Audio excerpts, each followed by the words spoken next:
अगर हमारे देश में ये कानून लागू कर दिया जाए तो रेप होने बंद हो जाएंगे। अक्यूज्ड के अरेस्टेड लोगों के नाम गिना रही थी, उनमें एक नाम बीजेपी खास तौर पे नहीं कह रही थी, जिसको अरेस्ट किया गया था, अप्पू बाउरी, जो कि देखा गया कि बीजेपी का लोकल वर्कर है, रेप सर्वाइवर है। उनके पिता को लेकर के सड़क में शुभेंदु अधिकारी भी जी उतर गए प्रोटेस्ट करने। तो ये एक तरीके से पॉलिटिकल माइलेज लेना, ये सब कुछ हुआ जो कि मेरे ख्याल से होना नहीं चाहिए। देश का हर एक व्यक्ति ये चाहता होगा कि रेप केसेस में कैपिटल पनिशमेंट दी जाए, लेकिन मोदी सरकार ने कानून को अंडर बीएनएस जो अभी रिवाइज हुआ था, उसमें रेप की जो सजा है जो 10 साल से स्टार्ट हो रही है, 10 साल है, किसी में 20 साल है, और rarest of the rare case में जाकर के डेथ पेनल्टी लिखा है।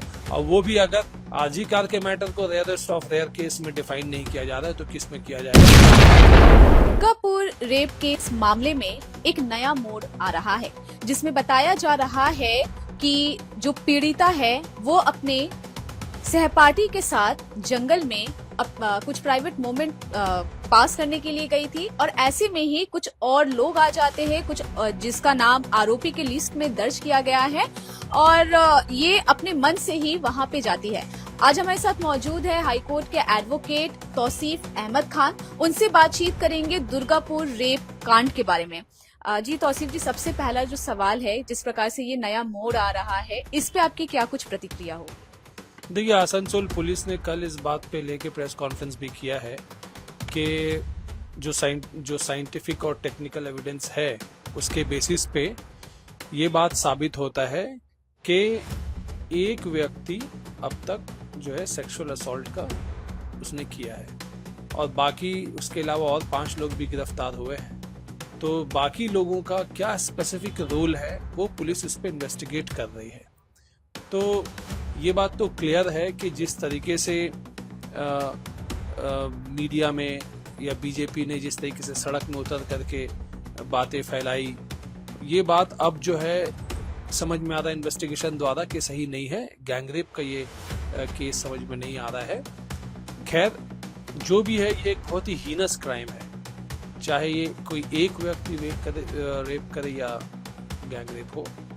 और इस तरह के हीनस क्राइम पे कोई अगर राजनीति करता है, जो हमने देखा, जैसे बीजेपी अक्यूज्ड के अरेस्टेड लोगों के नाम गिना रही थी, उनमें एक नाम बीजेपी खास तौर पे नहीं कह रही थी, जिसको अरेस्ट किया गया था, अप्पू बाउरी, जो कि देखा गया कि बीजेपी का लोकल वर्कर है, वो भी अरेस्टेड है इस केस में। और उसके अलावा जो दूसरे नाम थे वो बीजेपी दिखा रही थी। तो कम्युनल एंगल देना, और जो रेप सर्वाइवर है उनके पिता को लेकर के सड़क में शुभेंदु अधिकारी भी जी उतर गए प्रोटेस्ट करने, तो ये एक तरीके से पॉलिटिकल माइलेज लेना, ये सब कुछ हुआ जो कि मेरे ख्याल से होना नहीं चाहिए। हमें ऐसे मुद्दे में इन मुद्दे में जो ज़रूरत है वो ये कि जो दोषी है उसके खिलाफ सख्त से सख्त जो है कार्रवाई हो, एक वाटर टाइट केस जो पुलिस बिल्ड करे, जो कि मुझे उम्मीद है कि पुलिस बिल्ड कर रही है। यहाँ तक कि ये भी देखा गया कि उड़ीसा से भी पुलिस की टीम आई थी, और वो भी जो है बंगाल पुलिस के इन्वेस्टिगेशन से सेटिस्फाइड है। बजाय इसके हमने देखा कि उड़ीसा के भी चीफ मिनिस्टर जो है कई स्टेटमेंट कहते देखे गए। हालांकि सच्चाई ये है कि उड़ीसा का रेप के मामले में बहुत ही खराब रिकॉर्ड रहा है। जून के मामले में ही तो 10 दिन के अंदर 5 रेप केसेस रिकॉर्ड हुए थे। तो ये मुद्दा ऐसा है कि समाज में जो परवर्ट लोग हैं, जो इस तरह का मानसिकता, सिक मेंटालिटी रखते हैं, उनमें जो है रिफॉर्म लाने की ज़रूरत है। और स्टेट एडमिनिस्ट्रेशन के तरफ से, पुलिस की तरफ से कहीं कोई इन्वेस्टिगेशन में इन्फ्लुएंस ना किया जाए, इसकी ज़रूरत है। जो हम देख रहे हैं कि स्टेट वेस्ट बंगाल पुलिस ने दुर्गापुर रेप कांड का जैसे ही न्यूज़ ब्रेकआउट हुआ था, तो स्विफ्टली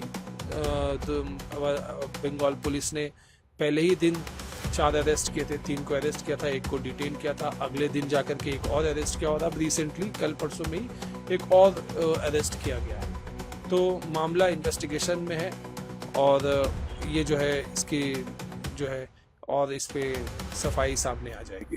अच्छा, लेकिन ये जो मुद्दा था, जो भी था, या तो वो वासिफ के साथ गई थी, लेकिन इसको एक राजनीतिक रंग भी दिया जा रहा था, क्योंकि हमने देखा था कि कुछ शुभेंदु अधिकारी पीड़िता के जो पिताजी हैं उन्हें लेके आ रहे हैं, ममता बनर्जी के खिलाफ नारेबाजी की जा रही है, इसके क्या? जी हाँ, राजनीतिक रंग तो दिया ही जा रहा था। बीजेपी के नेता तो स्टेटमेंट दे ही रहे थे। हमने ये देखा कि बंगाल के गवर्नर भी स्टेटमेंट देने लगे, और बहुत ही शर्मनाक बात है, बंगाल के गवर्नर जो अभी हैं सीवी आनंद बोस, उनके खिलाफ खुद ही सेक्सुअल असॉल्ट का केस है। दिल्ली होटल में अक्टूबर 2023 में एक ओडिसी डांसर की तरफ से उन्होंने ये इल्जाम लगाया था। मई 2024 में राजभवन के एक एम्प्लॉई ने उनके ऊपर में एक मॉलेस्टेशन का इल्जाम लगाया। तो हमने देखा कि हर तरह से जो है राजनीति की जा रही, लेकिन ये एक घिनौना जुर्म है, एक घिनौना क्राइम है, और इस पे जो है पुलिस बड़ी तरीके से इन्वेस्टिगेशन कर रही है। हमने तो ये भी देखा कल कि पीड़िता के जो फादर हैं उन्होंने ममता बनर्जी से माफ़ी भी मांगा कि अगर कुछ गलती हुई तो माफ़ कर दीजिए, और उन्होंने अपना भरोसा भी जताया कि ये बेटी जो है ममता बनर्जी की भी बेटी है, और उनको जो है इंसाफ मिलेगा। इन्वेस्टिगेशन जो चल रही है, पुलिस जो चल रही है, और कानून जो इंसाफ देगा। अच्छा, जैसे कि अभी जो सामने आ रही है कि वासिफ अली भी सिर्फ यहाँ पे क्राइम किए हैं, तो इसमें क्या गैंग रेप का तो केस नहीं बनता है? क्या कुछ सजा हो सकती है? क्योंकि आप एक एडवोकेट है, तो आपके अनुसार क्या कुछ सजा हो सकती है जो क्राइम? देखिए, फिलहाल तो पुलिस ने इन्वेस्टिगेशन जो स्टार्ट किया है वो गैंगरेप के सेक्शंस के अंडर में ही किया है, और इन्वेस्टिगेशन के बाद जब चार्जशीट फाइल करेगी पुलिस तो पता चलेगा कि क्या चार्ज किसके खिलाफ किया जा रहा है। ये बात तो तय है कि सेक्सुअल असॉल्ट का केस पुलिस बनाएगी, जैसा उन्होंने बताया भी है कल कि एक व्यक्ति के खिलाफ जो है एविडेंसेस हैं, टेक्निकल और साइंटिफिक एविडेंस, लेकिन बाकी लोगों का क्या रोल रहा उन पे चार्जशीट में जो है गैंगरेप का एलिगेशन लगेगा या एक्सटॉर्शन का एलिगेशन लगेगा, जैसा स्टेटमेंट में आ रहा है कि जो न्यूज़पेपर पब्लिशिंग में आ रहा है कि ये भी कहा गया कि मोबाइल छीना गया, पैसा मांगा गया, कॉम्प्रोमाइजिंग सिचुएशन में कपल को पकड़ लिया कुछ लोगों ने और इस तरह के मांग किए एक्सटॉर्शन के वाला। तो जो भी है इन्वेस्टिगेशन के बाद ही क्लियर होगा, और पुलिस जो है क्या चार्जशीट फाइल करती है उससे ही क्लियर होगा।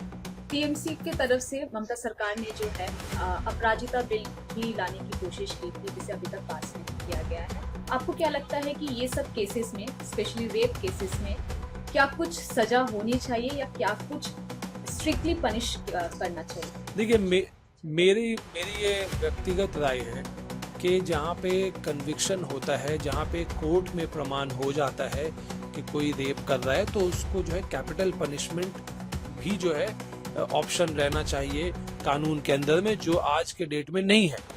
बहुत सारे माने इफ्स एंड बट्स है, बहुत सारे क्वालिफिकेशंस है। रेयरेस्ट ऑफ रेयर केस होगा तभी कैपिटल पनिशमेंट दिया जाएगा। आप देखिए, हम अभी आरजी कार के मैटर में हम देख लेते, कन्विक्शन हुआ बावजूद उसके जो है कैपिटल पनिशमेंट नहीं मिला।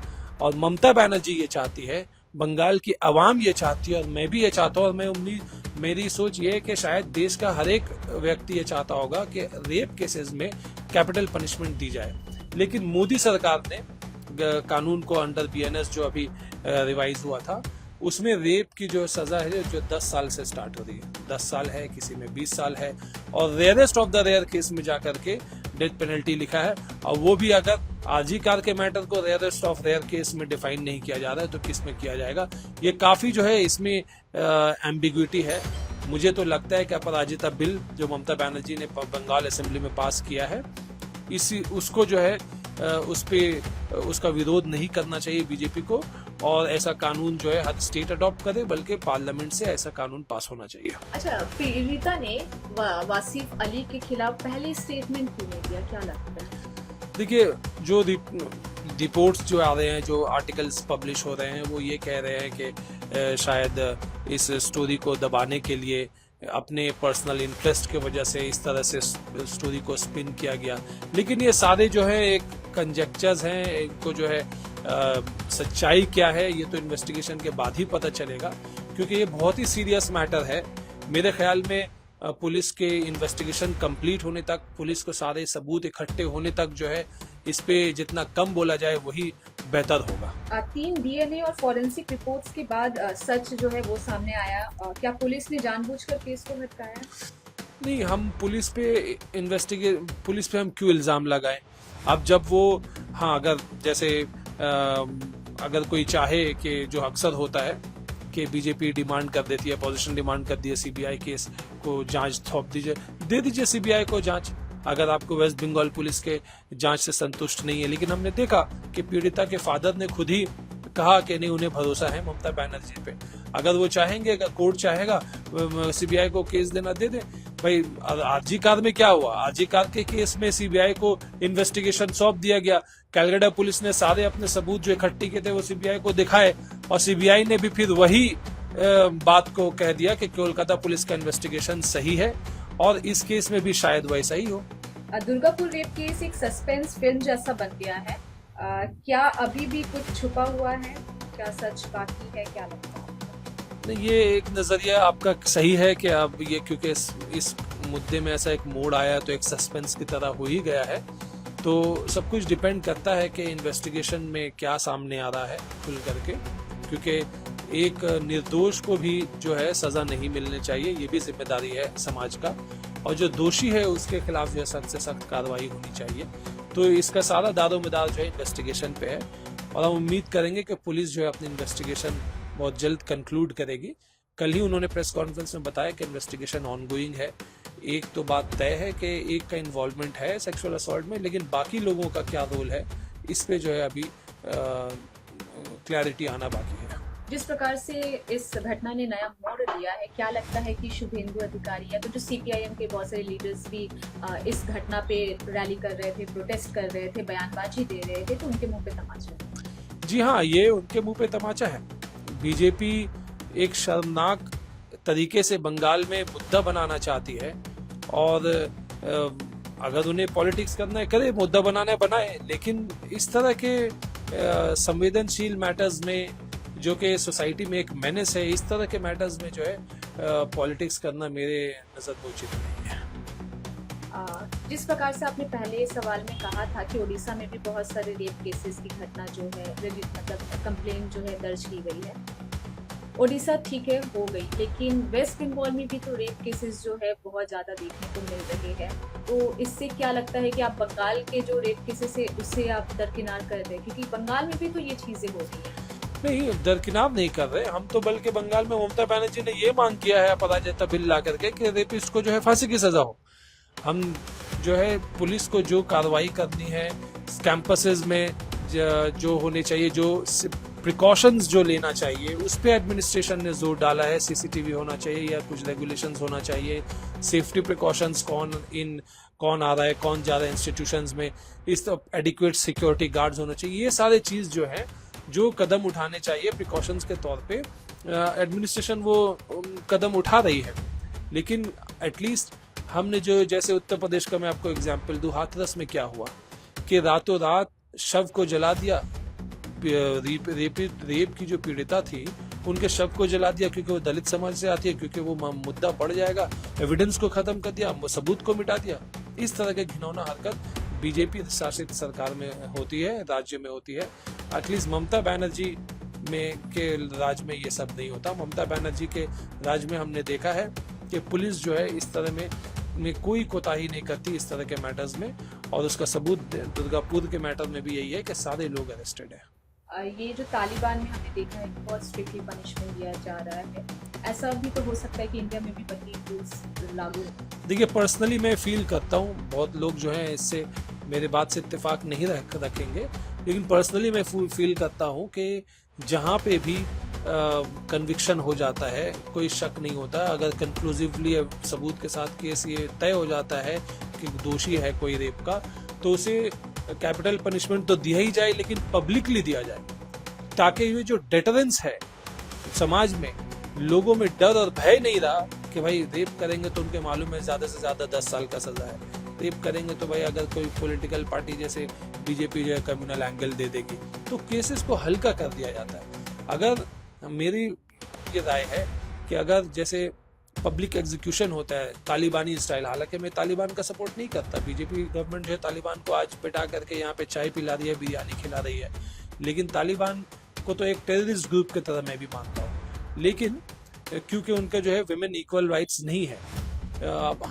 लेकिन उनकी जो ये कानून है पब्लिक एग्जीक्यूशन, मुझे लगता है अगर हमारे देश में ये कानून लागू कर दिया जाए तो रेप होने बंद हो जाएंगे। क्या आप बनना चाहते हैं एक प्रोफेशनल ब्यूटी एक्सपर्ट? तो अब आपके लिए है एक गोल्डन अपॉर्चुनिटी जो बदल सकता है आपका करियर और आपकी जिंदगी। Rubina Kazi salon and academy एक ऐसा नाम है जो आपको दे रहा है professional training, beautician, skin, hair, cosmetology के हर कोर्स में। यहाँ सिर्फ 45 दिनों में ही दे सकते हैं आपको चुनिंदा ट्रेनिंग, बेसिक से लेकर इंटरनेशनल लुक्स तक। जी हाँ, 10 एक्सक्लूसिव लुक्स की expert training, Brazilian makeup, water resistant makeup, illuminated look और भी बहुत कुछ सीखने को मिलेगा। और सबसे बड़ी बात, ISO बेस्ड कोर्स जो कि वर्ल्ड वाइड अप्रूव्ड है। यानी कोर्स के बाद आप दुनिया में कहीं भी जा सकते हैं और शानदार जॉब पा सकते हैं। यहाँ आपको अपने सपनों की उड़ान के लिए पैसों की कमी नहीं महसूस होगी, क्योंकि यहाँ है EMI इजी ऑप्शन अवेलेबल। पता नोट कर लीजिए, Rubina Kazi salon and Academy, 4th floor, Devi Market, Greek Orthodox church के पास, Hazra Kalighat, New Sky Wall Bridge के सामने। तो इंतजार किस बात का, आज ही जुड़िए रुबीना काजी एकेडमी से और बनाइए अपना फ्यूचर और भी ज्यादा ब्राइट। सीट सीमित है, तुरंत संपर्क करें इस नंबर पर।